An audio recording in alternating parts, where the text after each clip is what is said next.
Assalamualaikum warahmatullahi wabarakatuh.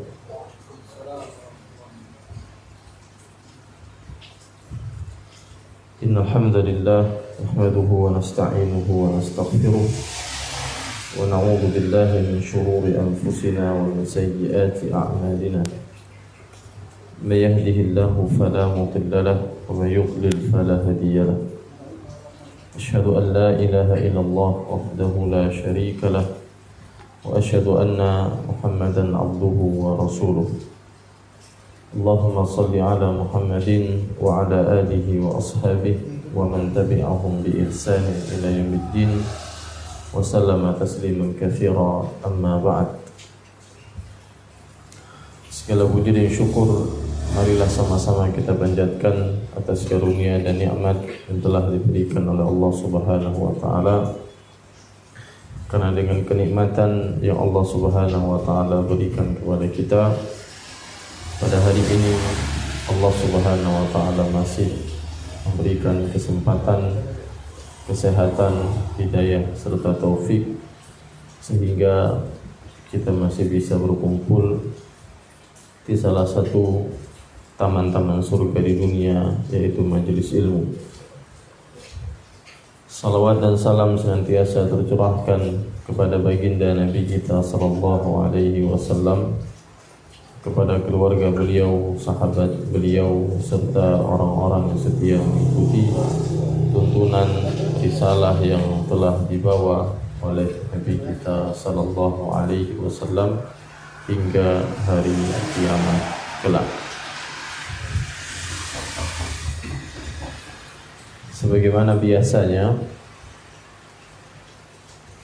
kita akan mengkaji sebuah risalah yang ditulis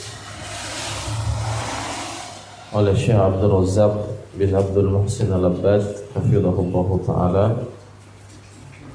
pembahasan tentang 10 kaidah yang berkaitan dengan tazkiyatun nufus.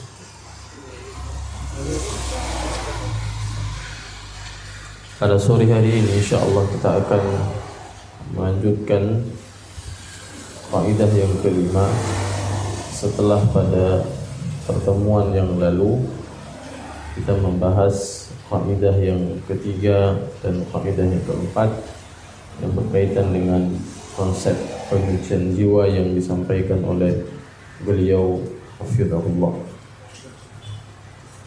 Beliau mengatakan al-qaidatul khamisah, kaidah yang kelima, at-tazkiyatu takhliyah wa tahliyah. Tazkiyatun nufus itu adalah takhliyah wa tahliyah, yaitu membersihkan dan menghiasi. Konsep penyucian jiwa yang selanjutnya yang harus kita pahami bahwasanya apabila kita ingin mensucikan jiwa kita, maka perkara pertama yang harus kita lakukan adalah takhliyatun wa tahliyatun. Kita membersihkan jiwa kita dan kita menghiasi jiwa kita. Kita membersihkan jiwa kita dari segala bentuk kemaksiatan. Kita bersihkan jiwa kita dari kotoran syirik. Kita bersihkan jiwa kita dari perkara-perkara bid'ah. Kita bersihkan jiwa kita dari akhlak tercela. Setelah kita bersihkan jiwa kita, maka perkara yang selanjutnya adalah tahliyah. Kita menghiasi jiwa. Setelah kita bersihkan jiwa kita dari kesyirikan, kemudian kita hiasi jiwa kita dengan tauhid.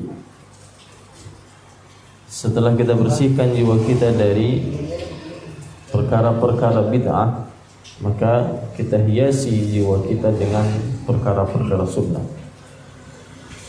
Setelah kita bersihkan jiwa kita dari akhlak-akhlak tercela, maka kemudian kita hiasi jiwa kita dengan akhlak terpuji. Apabila kita hanya sekedar membersihkan jiwa dan kita tidak menghiasi jiwa dengan ketaatan, maka itu tidak disebut dengan tazkiyatun nufus. Apabila kita hanya meninggalkan kemaksiatan, setelah kita meninggalkan kemaksiatan itu kita tidak menghiasi diri kita dengan ketaatan, maka kita tidak disebut orang yang sudah melakukan tazkiyatun nufus. Akan tetapi yang disebut dengan tazkiyatun nufus itu adalah seseorang tatkala dia membersihkan jiwanya dari berbagai macam perkara-perkara maksiat. Setelah dia bersihkan jiwanya, maka dia hiasi jiwanya dengan ketaatan kepada Allah Subhanahu wa ta'ala. Maka di sini disebutkan oleh beliau, inna haqiqata tazkiyata tahliyatun nafsi awalan bitathhiriha anir radha'il wal ma'asi wal dhunub. Kata beliau, sesungguhnya hakikat daripada tazkiyatun nufus itu adalah membersihkan jiwa dari berbagai macam bentuk maksiat dan dosa. Thumma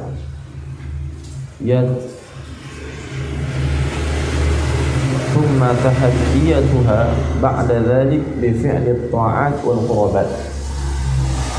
Kemudian setelah dia bersihkan jiwa itu, maka dia hiasi jiwa tersebut dengan melaksanakan ketaatan kepada Allah Subhanahu wa ta'ala. Di antara dalil bahwasanya konsep penyucian jiwa itu rukunnya ada dua, membersihkan dan menghiasi, adalah firman Allah di surah At-Taubah ayat yang ke-103. Allah mengatakan, khudh min amwalihim sadaqatan tutahhiruhum wa tuzakkihim biha wa salli alaihim. Kata Allah, ambillah dari harta mereka itu zakat. Tujuannya tutahhiruhum. Tujuan daripada dikeluarkan zakat itu adalah untuk membersihkan jiwa dan untuk menyucikan jiwa. Wa salli alaihim, dan doakanlah orang-orang yang sudah memberikan zakat tersebut. Kalimat tutahhiruhum adalah dalil bahwasanya penyucian jiwa itu adalah takhliyah. Jadi ketika kita ingin membersihkan jiwa kita, maka perkara pertama yang harus kita lakukan adalah takhliyah. Dalilnya adalah firman Allah Subhanahu wa ta'ala, tutahhiruhum. Kalimat tutahhiruhum pada ayat itu adalah isyarat, dalil untuk konsep yang pertama, yaitu takhliyah. Wa tuzakkihim, kalimat wa tuzakkihim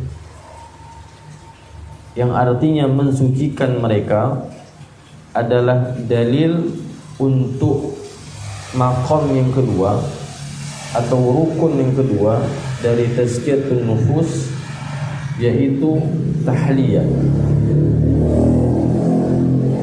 Maka surah At-Taubah ayat ke-103 ini menjadi dalil bahwasanya konsep penyucian jiwa takhliyah dan tahliyah tadi, dalilnya adalah surah At-Taubah ayat yang ke-103, bahwasanya penyucian jiwa itu harus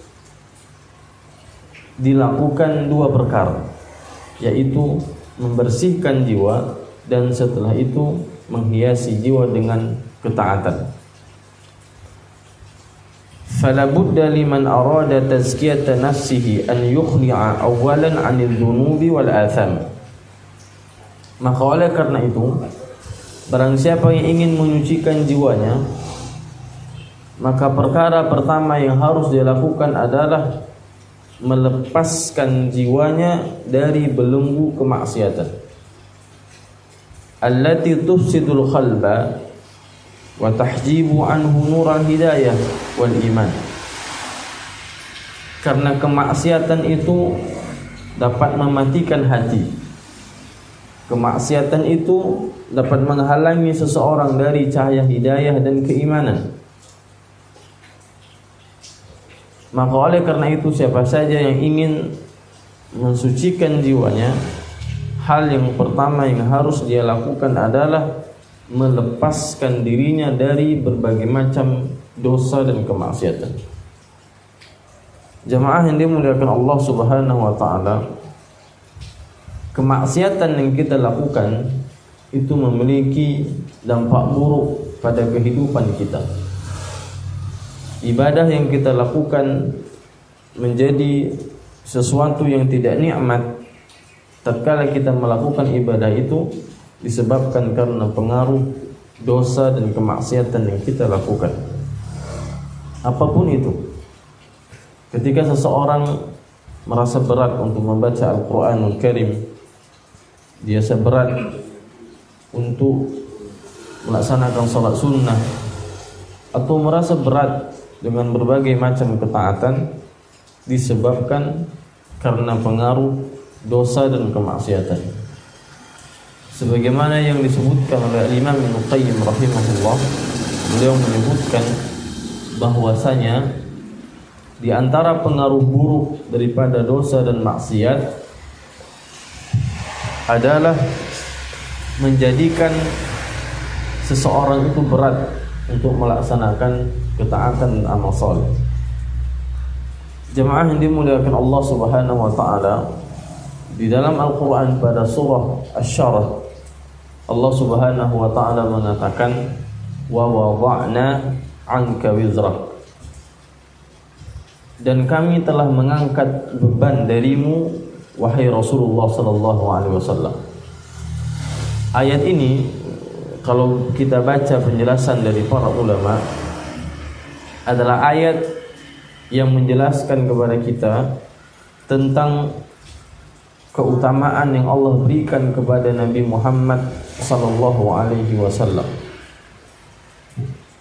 Di antara keutamaan yang Allah Ta'ala berikan kepada Nabi Muhammad sallallahu alaihi wasallam, Allah Subhanahu wa Ta'ala telah mengampuni dosa Rasulullah yang telah lalu dan yang akan datang. Maka dalam ayat ini Allah mengatakan wa wada'na 'anka wizrak, dan kami telah mengangkat beban darimu. Maknanya Allah telah mengangkat dosanya Rasulullah. Di dalam ayat ini Allah Subhanahu wa taala menyebutkan dosa itu dengan beban. Maka ketika kita melakukan dosa dan kita melakukan maksiat, maka pada hakikatnya kita sedang membebani jiwa kita.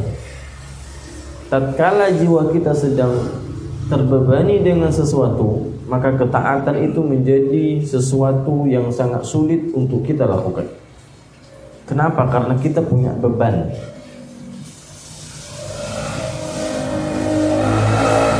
Dosa dan maksiat itu Allah sebutkan dalam ayat ini adalah beban. Maka ketika kita memiliki beban, yaitu dosa dan maksiat, ketaatan itu menjadi sesuatu yang sangat sulit untuk kita lakukan. Kita berat untuk baca Quran, tapi aktivitas dunia yang lain mampu untuk kita lakukan. Artinya kita berat melakukan amalan-amalan salih, itu disebabkan karena pengaruh dosa dan maksiat. Maka ketika kita ingin menjadi manusia yang merasakan nikmat tatkala kita beribadah, caranya adalah melepaskan jiwa kita dari belenggu dosa dan maksiat, sehingga kita baca Quran itu menjadi ibadah yang nikmat, kita salat sunnah menjadi sesuatu yang ibadah yang nikmat. Bagaimana caranya? Kalau kita ingin merasakan kenikmatan tatkala kita beribadah, jalan yang kita tempuh adalah melepaskan diri dari belenggu dosa dan maksiat. Maka Allah Subhanahu wa taala mengkaitkan taubat. Allah kaitkan taubat itu dengan kalimat keberuntungan. Kata Allah Subhanahu wa taala, "Wa tubu ilallahi jami'a ayyuhal mu'minun la'allakum tuflihun." Kata Allah Subhanahu wa taala, bertaubatlah kalian wahai orang-orang yang beriman semuanya, la'allakum tuflihun, agar kalian mendapatkan keberuntungan. Karena salah satu cara yang harus kita tempuh agar kita bisa lepas dari yang namanya belenggu maksiat dan dosa adalah dengan bertaubat dan beristighfar kepada Allah Subhanahu wa taala. Dalam ayat tadi Allah Subhanahu wa taala mengkaitkan taubat dengan keberuntungan. Demikian juga Nabi sallallahu alaihi wasallam mengkaitkan taubat itu atau istighfar dengan keberuntungan. Dalam sebuah hadis Nabi kita sallallahu alaihi wasallam mengatakan, "Tuba liman wajada fi sahifatihi istighfaran katsira." Kata Nabi kita sallallahu alaihi wasallam, beruntunglah orang-orang yang pada hari kiamat mereka itu mendapati catatan amal mereka penuh dengan istighfar. Kata Nabi kita sallallahu alaihi wasallam, beruntunglah orang-orang yang pada hari kiamat nanti dia mendapatkan sahifahnya, catatan-catatan amal.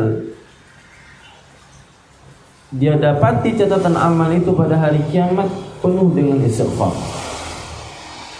Kenapa? Karena semakin banyak seseorang beristighfar kepada Allah Subhanahu wa taala, semakin banyak pula dosanya diampuni. Ketika semakin banyak dosanya diampuni oleh Allah Subhanahu wa taala, maka semakin beruntung orang tersebut. Jemaah yang dimuliakan Allah Subhanahu wa taala, istighfar itu maknanya adalah talabul maghfirah. Kita meminta maghfirah, ampunan kepada Allah Subhanahu wa taala. Dan maghfirah itu asal katanya mighfar. Mighfar itu artinya helm yang digunakan oleh seorang prajurit tatkala berperang. Itu namanya mighfar. Sesuatu itu bisa dikatakan mighfar tatkala terpenuhi padanya dua syarat. Yang pertama, helm itu berfungsi sebagai penutup kepala dan helm itu berfungsi sebagai pelindung kepala. Begitu pula dengan istighfar. Maka ketika kita beristighfar, pada hakikatnya kita meminta kepada Allah dua hal. Perkara yang pertama yang kita minta kepada Allah adalah kita meminta kepada Allah agar Allah Subhanahu wa taala menutup aib kita. Karena dosa dan maksiat itu aib. Sebagaimana helm tadi menutup kepala prajurit. Maka tatkala kita mengatakan astaghfirullah, maka pada hakikatnya yang kita minta kepada Allah adalah agar Allah tutup aib kita. Karena dosa itu aib. Kita tidak ingin aib kita di dunia atau di akhirat dibongkar oleh Allah Subhanahu wa taala. Maka tatkala kita beristighfar, pada hakikatnya kita sedang meminta kepada Allah agar Allah menutup aib kita. Dan yang kedua, tatkala kita mengatakan astagfirullah, tatkala kita membaca istighfar, maka pada hakikatnya yang kita minta adalah agar Allah Subhanahu wa taala melindungi kita dari pengaruh buruk dosa dan maksiat. Sebagaimana helm tadi berfungsi untuk melindungi kepala prajurit. Maka tatkala kita mengatakan astaghfirullah, pada hakikatnya yang kita minta pada waktu itu adalah agar Allah Subhanahu wa taala melindungi kita dari pengaruh buruk dosa dan maksiat. Salah satu pengaruh buruknya apa tadi? Kita menjadi manusia yang tidak merasakan nikmat tatkala ibadah. Ya atau tidak? Salah satu pengaruh buruk daripada dosa dan maksiat kita menjadi manusia, menjadi hamba Allah tatkala ibadah, tapi tidak merasakan nikmat tatkala kita melaksanakan ibadah. Maka ketika kita beristighfar, kita minta ke Allah agar Allah Subhanahu wa taala melindungi kita dari pengaruh buruk dosa dan kemaksiatan. Agar dosa dan maksiat yang kita lakukan itu tidak memberikan pengaruh buruk pada jiwa kita. Agar dosa dan maksiat yang kita lakukan itu tidak menimbulkan pengaruh buruk pada anggota keluarga kita. Agar dosa dan maksiat itu tidak menimbulkan pengaruh buruk pada negeri kita. Musibah yang terjadi itu disebabkan karena dosa dan maksiat. Wa ma asabakum min musibatin fabima kasabat aydikum wa ya'fu an katsir. Kata Allah Subhanahu wa taala, "Wa ma asabakum min musibatin," dan apa saja yang terjadi dari musibah, "Fabima kasabat aydikum wa ya'fu an katsir." Itu disebabkan karena ulah tangan manusia. Artinya disebabkan karena dosa yang dilakukan oleh manusia. Wa ya'fu an katsir, dan Allah Subhanahu wa taala itu zat yang banyak memberikan ampun kepada para hamba-hambanya. Jemaah yang dimuliakan Allah Subhanahu wa taala, para ulama ketika mereka mendefinisikan apa itu dosa, dosa itu maknanya adalah tarkul ma'mur fi'lul mahdzur. Dosa itu artinya tarkul ma'mur fi'lul mahdzur. Meninggalkan perintah, melakukan yang dilarang. Itu dosa. Dosa itu maknanya adalah tarkul ma'mur fi'lul mahdzur. Kita melakukan yang dilarang dan kita meninggalkan yang diperintah. Itu makna dosa. Dan para ulama menyebutkan dosa meninggalkan perintah itu lebih besar daripada dosa melakukan larangan. Dosa meninggalkan perintah itu lebih besar daripada dosa melakukan larangan. Dosa yang dilakukan oleh Nabi Adam alaihissalam tidak lebih besar daripada dosa yang dilakukan oleh iblis. Dosa yang dilakukan oleh iblis itu lebih besar daripada dosa yang dilakukan oleh Nabi Adam. Iblis menolak perintah, iblis meninggalkan perintah, sedangkan Nabi Adam melakukan larangan. Ketika Allah Ta'ala perintahkan kepada iblis untuk sujud kepada Adam, ini kan perintah Allah. Iblis menolak perintah, meninggalkan perintah, tidak melakukan perintah. Kata iblis apa? Ana khairum minhu, sesungguhnya saya lebih baik dari Adam. Khalaqtani min nar wa khalaqtahu min tin. Engkau ciptakan saya dari api dan engkau ciptakan Adam dari tanah. Secara logika iblis, api itu lebih baik daripada tanah. Logika iblis. Sedangkan perbuatan Nabi Adam perbuatan Nabi Adam alaihissalam melakukan yang dilarang. Melakukan yang dilarang. Allah Subhanahu wa taala perintahkan kepada Nabi Adam, "Wala taqrabu hadhihi syajarah." Janganlah kalian mendekati pohon ini. Itu larangan Allah kepada Nabi Adam. Tapi Nabi Adam melakukan larangan itu. Maka atas kaidah yang disebutkan oleh para ulama tadi, perbuatan orang-orang yang ketika diperintah namun dia tidak melakukan perintah itu, maka dosanya lebih besar daripada orang yang melakukan larangan. Contohnya sholat. Orang yang meninggalkan sholat itu dosanya lebih besar daripada orang yang melakukan zina. Ya enggak? Orang yang meninggalkan sholat itu lebih besar dosanya daripada orang yang melakukan riba. Orang yang meninggalkan sholat, mereka meninggalkan perintah. Sedangkan orang yang melakukan zina, mereka orang yang melakukan larangan. Paham sampai sini? Para ulama ketika mereka mendefinisikan dosa, dosa itu apa artinya? Tarkul ma'mur, fi'lul mahdzur. Meninggalkan perintah, melakukan larangan.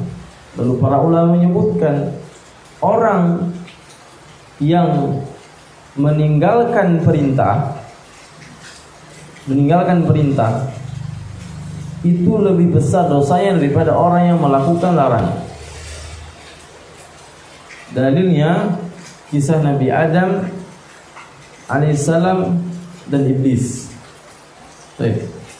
Jemaah yang dimuliakan Allah Subhanahu wa taala, di antara perkara yang menyebabkan kita mudah untuk bertaubat kepada Allah Subhanahu wa taala, antara perkara yang menyebabkan kita mudah untuk memperbaiki diri kita adalah kita harus mengakui dosa dan kesalahan kita.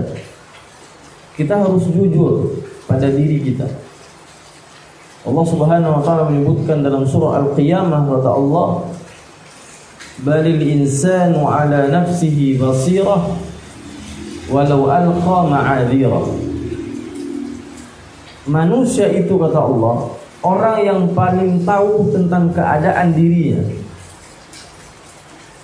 Walaupun terkadang manusia itu mencari-cari alasan untuk bela dirinya.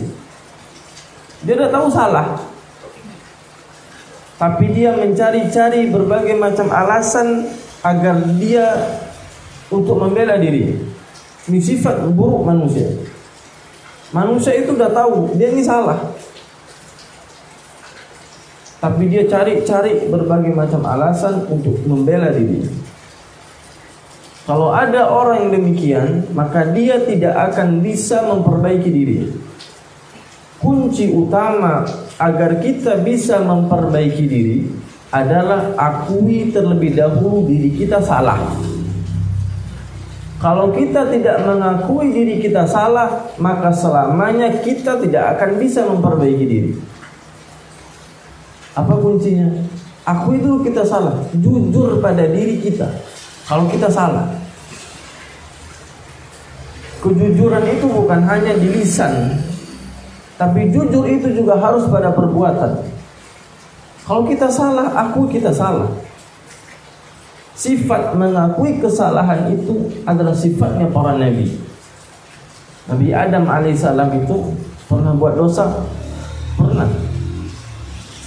Allah Subhanahu wa taala larang Nabi Adam untuk mendekati sebuah pohon. Nabi Adam mendekati bersama dengan istri, hingga Nabi Adam dikeluarkan oleh Allah dari surga. Apa kemudian Nabi Adam bela dirinya?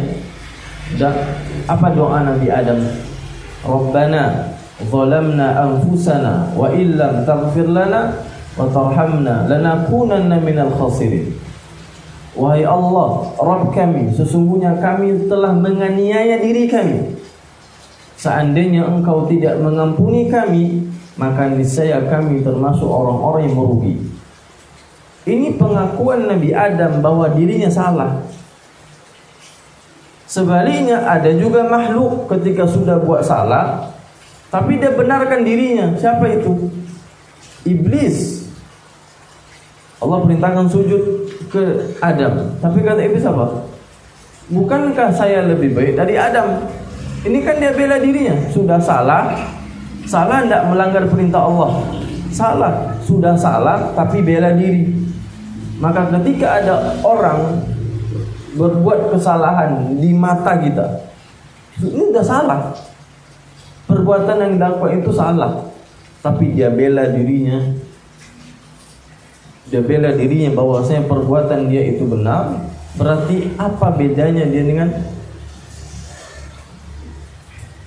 Maka orang yang mengakui kesalahan, mereka adalah orang yang memiliki sifat di antara sifatnya para nabi, yaitu mengakui kesalahan. Kita harus jujur pada diri kita, walaupun konsekuensi yang akan kita dapatkan tatkala kita berbuat jujur itu berat, tapi kita harus bersikap jujur. Pernah dengar kisah Ka'ab bin Malik? Tahun 9 Hijriah, Rasulullah SAW kirim 30.000 pasukan untuk melawan orang-orang Romawi. 30.000 pasukan dikirim oleh Nabi SAW pada bulan Rajab tahun 9 Hijriah untuk melawan orang-orang Romawi. Berangkatlah 30.000 pasukan itu, berangkat ke sebuah tempat 700 km dari kota Madinah, disebut dengan Tabuk, sehingga perang itu dinamakan dengan perang Tabuk. Ada beberapa sahabat yang tidak ikut perang, di antaranya Ka'ab bin Malik.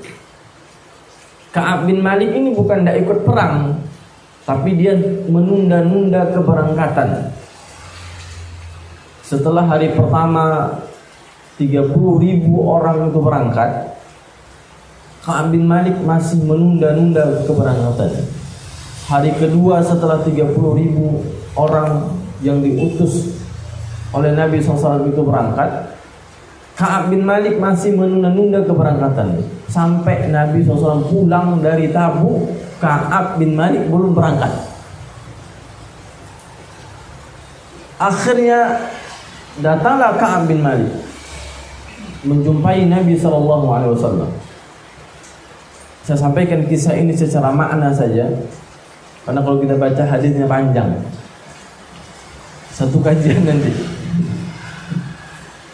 Datanglah Ka'ab bin Malik mengatakan kepada Nabi, kata Ka'ab, wahai Rasulullah, kalau seandainya aku berdusta kepadamu, mengatakan alasanku mengapa aku tidak ikut perang, dan aku berdusta pada waktu itu, engkau akan ridha kepadaku, tapi Allah murka kepadaku. Tapi kalau seandainya aku jujur kepadamu, wahai Rasulullah, walaupun dengan kejujuran itu menyebabkan engkau benci kepadaku, akan tetapi Allah ridha kepadaku. Ya Rasulullah, kata Ka'ab, sesungguhnya aku tidak punya alasan yang ingin ku sampaikan kepadamu. Tidak ada alasan, wahai Rasulullah, yang ingin ku sampaikan mengapa aku tidak ikut perang. Karena tidak punya alasan. Jujurlah Ka'ab. Kata Ka'ab, ya Rasulullah, tidak ada alasan ingin ku sampaikan kepadamu kenapa aku tidak ikut perang. Karena keadaanku sangatlah baik, tubuhku baik, hartaku baik.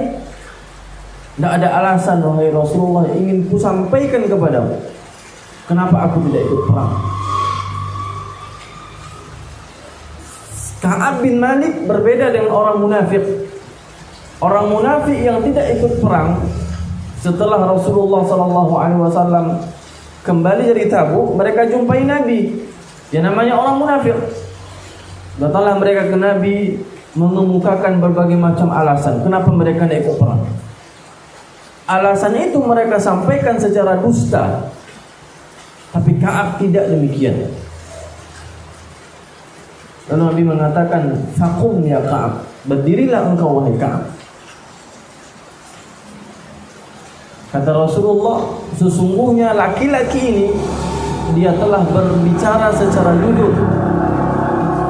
Wahai Ka'ab, kata Nabi SAW, tunggulah keputusan Allah atas perkaramu ini. Akhirnya apa yang terjadi? 40 hari Ka'ab bin Malik diboikot oleh Rasulullah dan para sahabat. Sekota Madinah tidak ada yang berbicara dengan Ka'ab bin Malik. Ketika Ka'ab berikan salam ke Nabi, Nabi tidak menjawab salam Ka'ab bin Malik. Orang yang diharapkan pembicaraannya, Rasulullah kan diharapkan pembicaraannya, tidak berbicara dengan Ka'ab bin Malik. Diboikot 40 hari.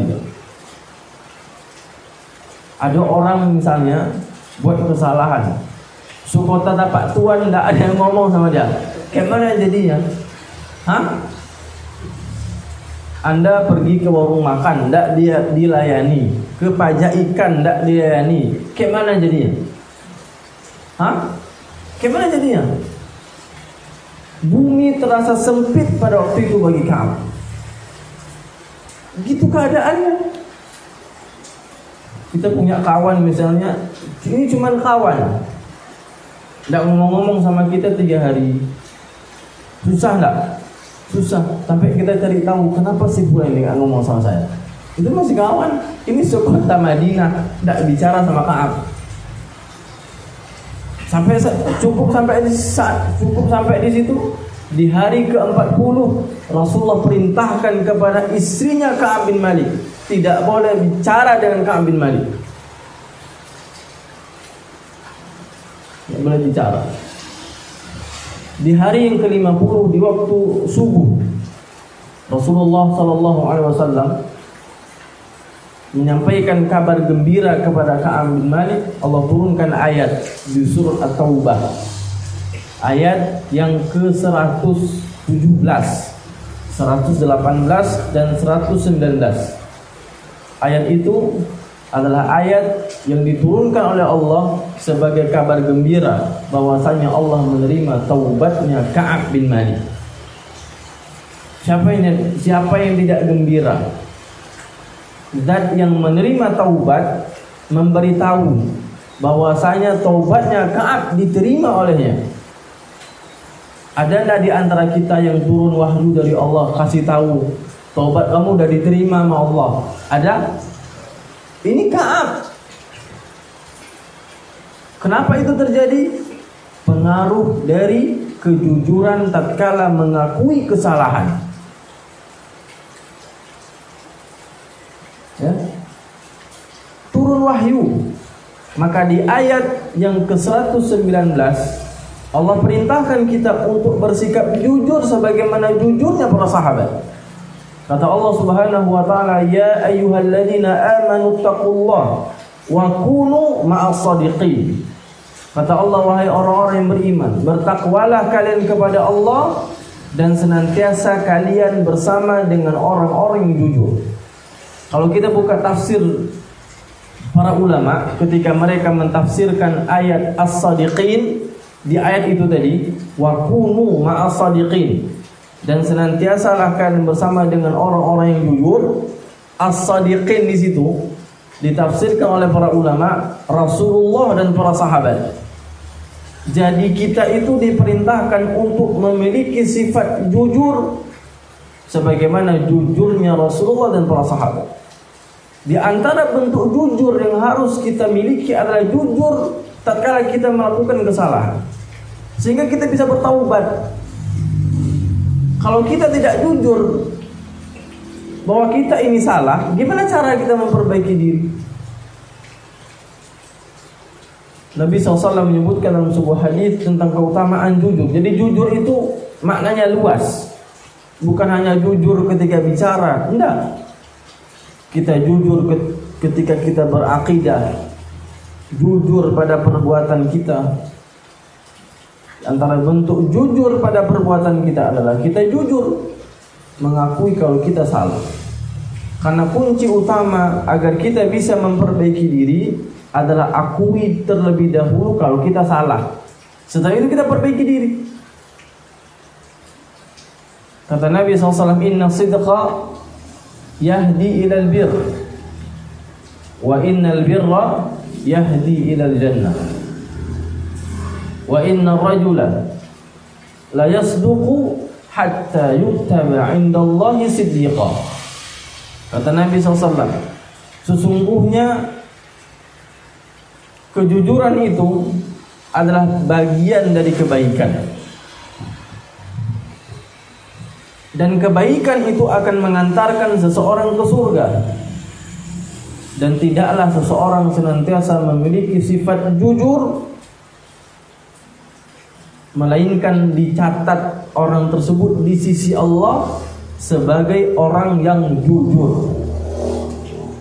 Jadi dicap orang itu orang yang jujur di sisi Allah. Lalu kata Nabi, wa innal kadhiba yahdi ilal fujur wa innal fujura yahdi ilal nar wa innar rajula la yakdzibu hatta yuktaba 'indallahi kadzdzaba. Kata Nabi SAW, dan sesungguhnya dusta itu bagian daripada kemaksiatan, dan kemaksiatan itu akan mengantarkan seseorang ke neraka. Dan tidaklah seseorang memiliki sesungguhnya kedustaan itu bagian daripada kemaksiatan, dan kemaksiatan itu akan mengantarkan seseorang ke neraka. Dan tidaklah seseorang senantiasa berdusta, melainkan akan dicatat orang itu di sisi Allah sebagai pendusta. Jadi dicap di sisi Allah pendusta ketika dia terus-menerus melakukan sifat dusta. Jemaah yang dimuliakan Allah Subhanahu wa ta'ala. Maka oleh karena itu, ketika kita ingin memperbaiki diri kita, ingin mensucikan jiwa kita, maka perkara yang harus kita lakukan adalah kita membersihkan jiwa kita dari segala bentuk kemaksiatan, bertaubat atas perbuatan dosa dan kemaksiatan yang kita lakukan. Dan kita harus mengakui bahwa kita ini adalah orang yang melakukan kesalahan, sehingga kita bisa memperbaiki diri, sehingga kita bisa membersihkan diri kita. Setelah kita bersihkan, kita hiasi jiwa kita tadi yang sudah bertaubat, kita sudah hijrah, meninggalkan keburukan, harus kita hiasi dengan ketaatan. Jadi bukan sekedar meninggalkan, ya, bukan sekedar meninggalkan, keluar lubang buaya masuk lubang singa, bukan kayak itu. Kalau kita sudah keluar dari lubang buaya, ya keluar seluruhnya, keluar dari semua lubang. Dari lubang kemaksiatan itu kita keluar semuanya, dengan kita mengarahkan jiwa kita kepada ketaatan. Maka istilah yang disebutkan sama orang sholat terus maksiat jalan, itu istilah keliru. Istilah keliru. Jadi kalau kita ini sudah betul-betul membersihkan jiwa kita, maka kita harus bersungguh-sungguh menjaga apa yang sudah kita bersihkan tadi, dengan kita senantiasa menghiasinya dengan ketaatan. Ini kaidah yang ke-5. At-tazkiyatu takhliyatun wa tahliyatun.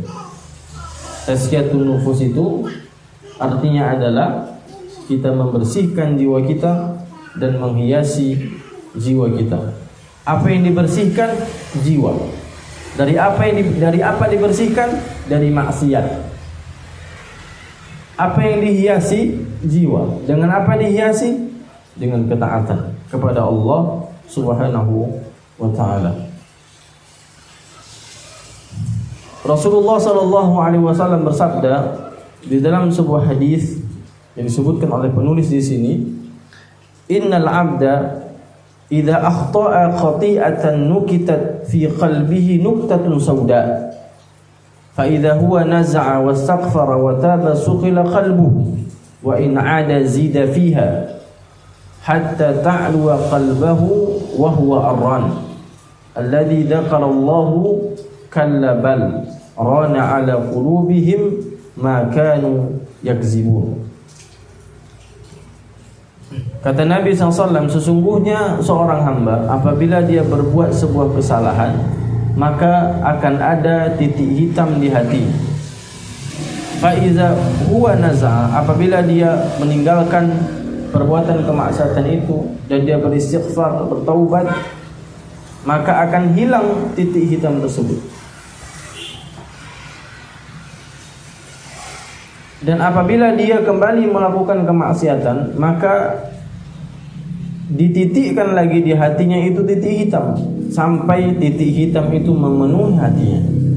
Itulah yang disebutkan oleh Nabi dengan ar-ran.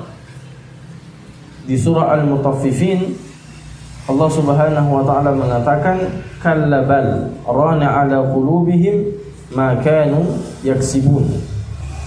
Kata Allah Subhanahu wa taala, sekali-kali tidak, akan tetapi ar-ran itu telah memenuhi hati mereka disebabkan karena apa yang telah mereka lakukan, yaitu kemaksiatan. Maka oleh karena itu, ibu-ibu yang dimuliakan Allah Subhanahu wa taala, apabila kita ingin membersihkan jiwa kita, maka kita harus mensucikan jiwa kita dari berbagai macam kemaksiatan dan menghiasi jiwa kita dengan ketaatan kepada Allah Subhanahu wa taala. Jam berapa?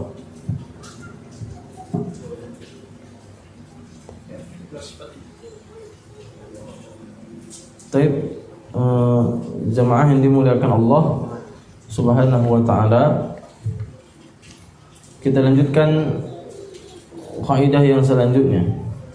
Al-qaidah tsalitsah, kaidah yang ke-6. Ighlaqul manafiq allati tukhrijul bil insan 'anil tazkiyati wa tub'iduhu 'anil fadilah wa tuwaqi'uhu fir radilah. Kaidah yang ke-6, menutup pintu yang dapat mengeluarkan seseorang dari kesucian jiwa, menjauhkan dari ketaatan dan menjerumuskan ke dalam perkara-perkara yang hina. Jadi tadi kita sudah bersihkan jiwa kita, lalu kita sudah bawa jiwa kita kepada ketaatan. Perkara yang selanjutnya yang harus kita lakukan ketika kita ingin membersihkan jiwa kita dari perkara maksiat dan dosa, kita ingin mentazkiyah, ingin mensucikan jiwa kita, adalah ighlaqul manafidh allati tukhriju bil insan 'anil tazkiyati wa tub'iduhu 'anil fadilah wa tuwaqi'uhu fir radilah. Kita tutup semua pintu yang dapat mengeluarkan seseorang dari kesucian jiwa. Kita tutup semua pintu yang dapat menjauhkan kita dari ketaatan dan menjerumuskan kita ke dalam perkara hina. Dalam istilah syariat itu disebut dengan saddud dhara'i. Semua pintu-pintu kemaksiatan kita tutup. Kalau dulu kita punya hobi merokok, berarti sekarang sudah berhenti merokok, jangan berkawan dengan orang merokok. Ya kan? Ibu-ibu misalnya dulu punya kebiasaan ghibah, membicarakan aib orang. Berarti sekarang kalau sudah berhenti dari perbuatan membicarakan aib orang itu, cari kawan yang tidak suka membicarakan aib orang. Itu bentuk kita tutup pintu agar maksiat itu tidak kembali terulang kita lakukan. Jadi semua pintu-pintu kemaksiatan itu kita tutup. Segala sarana yang dapat mengantarkan kita kembali mengulangi kemaksiatan, kita tutup, kita tinggalkan semua itu. Kita tutup, tinggalkan semua. Ya, kalau misalnya ada orang itu kalau pegang HP sendiri-sendiri, itu pasti nanti terbuka yang aneh-aneh. Itu kebiasaan. Caranya gimana? Ganti HP, cari HP yang nggak ada jaringan internet. Atau cari HP yang hanya bisa WA? Ada kan? HP sekarang itu cuma bisa WA, nggak bisa YouTube. Itu bentuk kita menjaga kesucian jiwa kita. Ya? Karena kemaksiatan itu, sifat maksiat itu, sifatnya itu ditagih. Jadi kalau kita belum melakukan kemaksiatan, maka jangan coba-coba mendekati maksiat. Karena di antara sifat kemaksiatan itu adalah ditagih. Jadi kalau tidak cukup sekali, 2 kali tidak cukup, ditagih sampai dia hobi dengan maksiat tersebut. Di antara hukuman yang akan Allah berikan kepada pelaku maksiat, ini hukuman adalah dia itu sudah merasa bosan dengan kemaksiatan tersebut, tapi dia tidak bisa tinggalkan. Dia sudah bosan dia melakukan kemaksiatan itu, tetapi tidak bisa dia tinggalkan. Ini hukuman yang Allah Subhanahu wa Ta'ala berikan. Maka oleh karena itu jamaah yang dimuliakan Allah Subhanahu wa Ta'ala, kalau kita sudah mensucikan jiwa kita, kita sudah memperbaiki jiwa kita, maka semua pintu-pintu yang dapat mengeluarkan kita dari dosa dan kemaksiatan, kita tutup semuanya agar kemaksiatan itu tidak terulang kembali. Dalilnya apa? Allah mengatakan di surah Al-Isra, wala taqrabu zina, jangan dekati zina. Dekati zina tidak boleh, apalagi buat.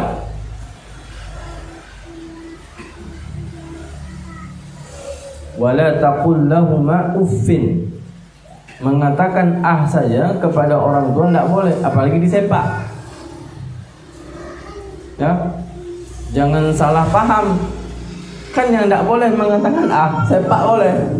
Ini keliru. Yang dilarang sama Allah kan mendekati. Kalau buat zina kan boleh.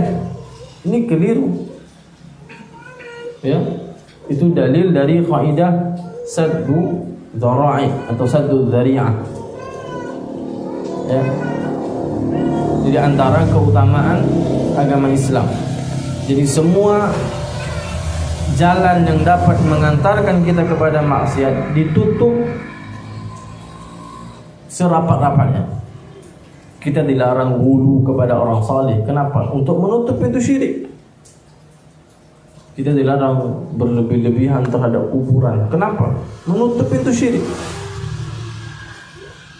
Ya, ini diantara keindahan syariat agama Islam. Sidang jamaah yang dimuliakan Allah Subhanahu wa Ta'ala, kita tutup sampai di sini.